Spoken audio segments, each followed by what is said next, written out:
bola voli di Indonesia. Kali ini masuk chapter yang terakhir atau chapter yang ke-8, yaitu tentang wasit dan ofisial pertandingan dalam bola voli.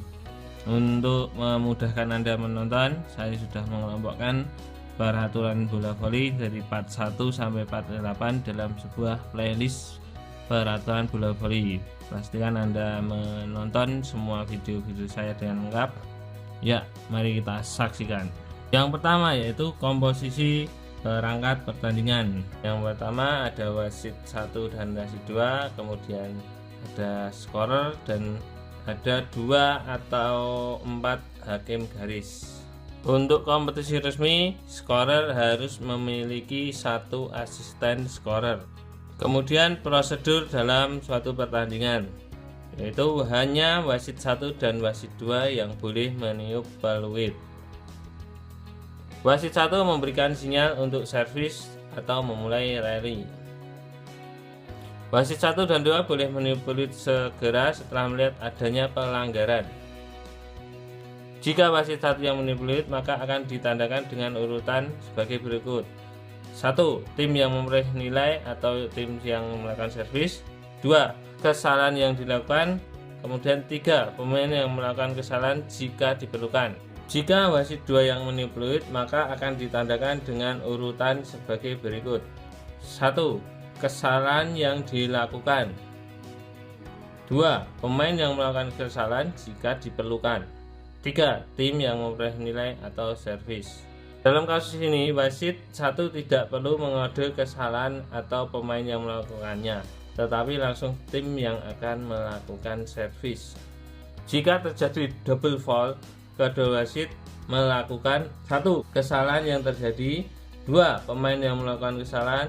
3. Hanya wasit 1 yang menunjuk tim yang melakukan servis. Wasit 1. Lokasi wasit 1. Wasit 1 berdiri di stand wasit di salah satu tiang net menghadap meja scorer. Kemudian pandangan atau view-nya harus 50 cm di atas net. Kuasa wasit 1. Wasit 1 mempunyai kuasa atas semua anggota perwasitan dan anggota tim. Keputusan wasit bersifat final, bisa mengubah keputusan wasit lain jika diketahui melakukan kesalahan. Wasit 1 boleh mengganti anggota perwasitan yang tidak bekerja dengan baik. Wasit 1 mengontrol kinerja anak bola dan pengepel lapangan. Wasit 1 memutuskan hal lain yang berhubungan dengan pertandingan, termasuk yang tidak terdapat dalam peraturan resmi. Wasit 1 boleh memberikan penjelasan kepada kapten tim jika keputusannya diprotes. Wasit 1 menentukan kelayakan peralatan dan kondisi yang memadai untuk pertandingan. Tanggung jawab wasit 1. Sebelum pertandingan, memeriksa kondisi lapangan bola dan peralatan lainnya, melakukan coin toss dengan kedua kapten tim, mengontrol pemanasan tim selama pertandingan, memberikan peringatan kepada tim, memberikan sanksi untuk pelanggaran, menentukan 1. Kesalahan servis, kesalahan posisi tim yang melakukan servis, dan screening. 2. Kesalahan dalam memainkan bola. 3. Kesalahan pada net, difokuskan untuk tim yang melakukan penyerangan atau tim penyerang. 4. Kesalahan serangan oleh libero atau pemain belakang. 5. Bola menyeberang sepenuhnya melalui bawah net. 6. Kesalahan blok oleh pemain belakang atau libero.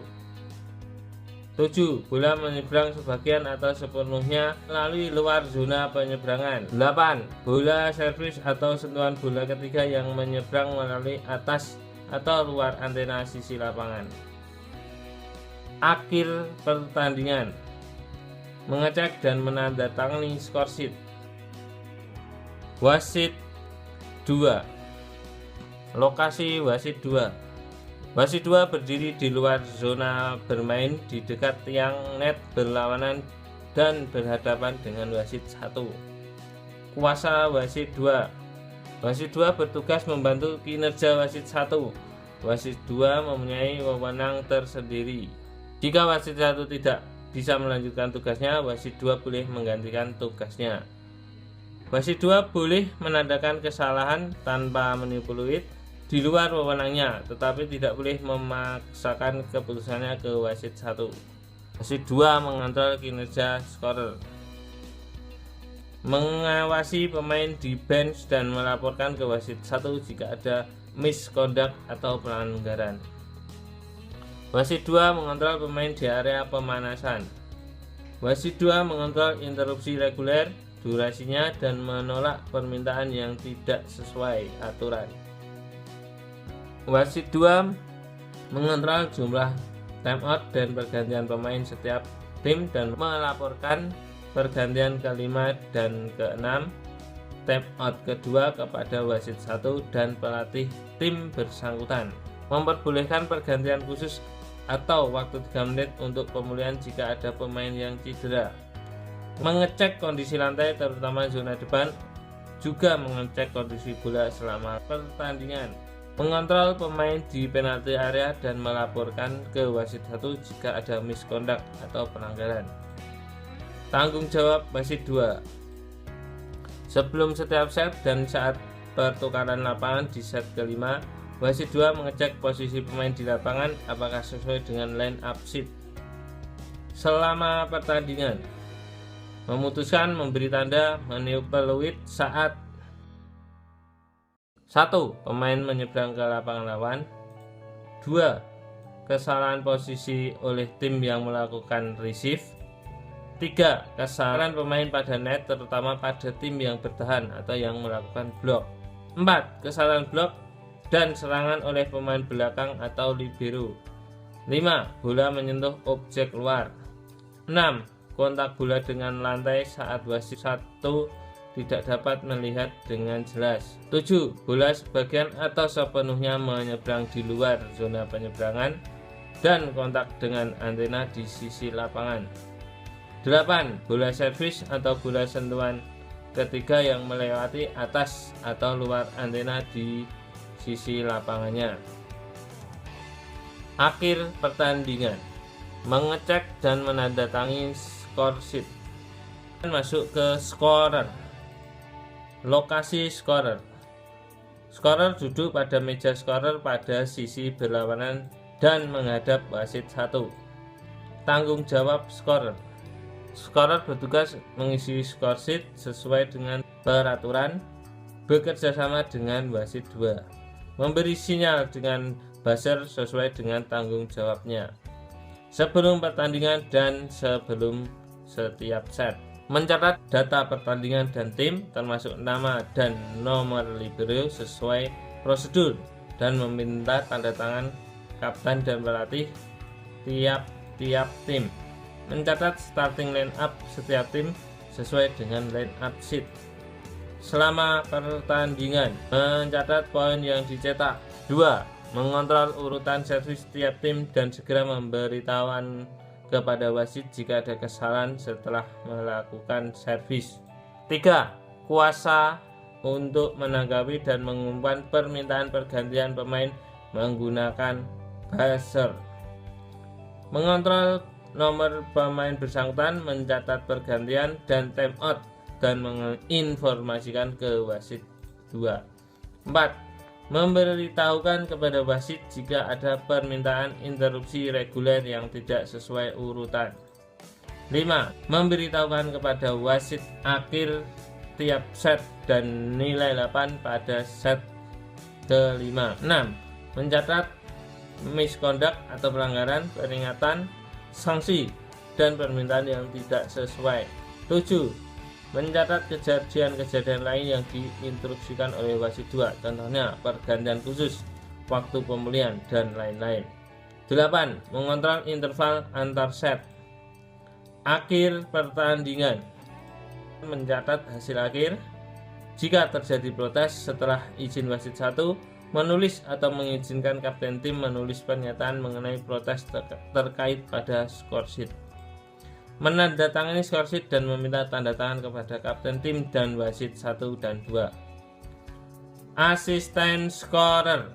Lokasi asisten scorer. Duduk pada meja scorer di samping scorer. Tanggung jawab asisten scorer. Mencatat pergantian libero.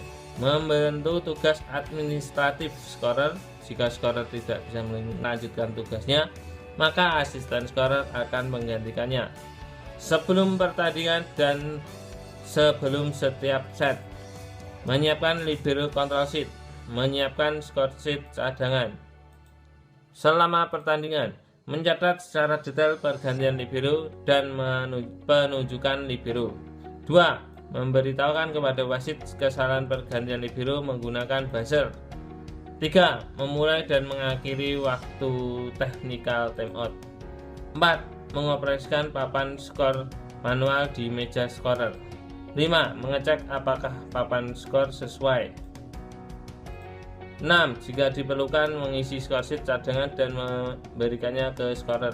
Akhir pertandingan, menandatangani libero control sheet, menandatangani score sheet. Hakim garis. Lokasi hakim garis.